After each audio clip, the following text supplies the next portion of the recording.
Vous aussi, vous vous reconnaissez dans cette situation?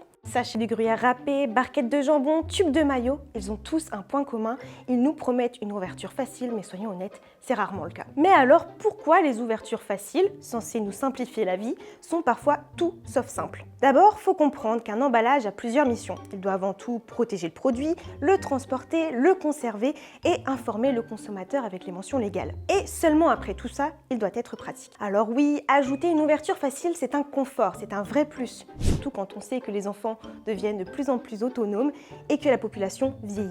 L'idée, c'est que tout le monde puisse ouvrir son produit facilement. Mais entre l'intention et la réalité, il y a parfois un monde. Prenons l'exemple des barquettes de jambon. Il y a souvent un petit coin prévu pour faciliter l'ouverture.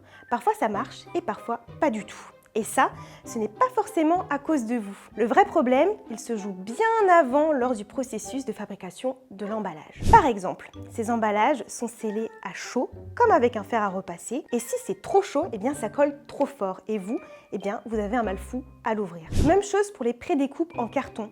Si c'est trop découpé, eh bien l'emballage peut arriver chez vous déjà ouvert, et si ce n'est pas assez, vous finissez par tout arracher.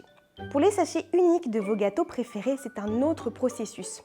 Au niveau de l'ouverture facile, les industriels ont mis en place une micro-fissure qui s'agrandit lorsque l'on déchire le sachet. Bon, je vous l'accorde, ça marche rarement du premier coup. Bref, tout dépend des paramètres de fabrication qui eux-mêmes varient selon des conditions extérieures et d'une usine à l'autre. Réaliser une ouverture facile, c'est un vrai défi technique. Et ce n'est pas tout, il y a aussi un autre frein, le recyclage. Plus on ajoute des systèmes pour faciliter l'ouverture, comme un bec verseur en métal pour un paquet de sucre, plus ça complique le recyclage. Donc moins il y a de confort, mieux c'est pour l'environnement. Et puis il y a le coût. Plus un emballage est complexe, plus il coûte cher à produire. Alors, si vous vous battez avec un sachet ou une boîte au point d'en finir avec les dents, sachez que derrière chaque emballage, il y a un équilibre entre sécurité, praticité et contraintes environnementales. Résultat, une ouverture censée être simple peut vite devenir un vrai casse-tête.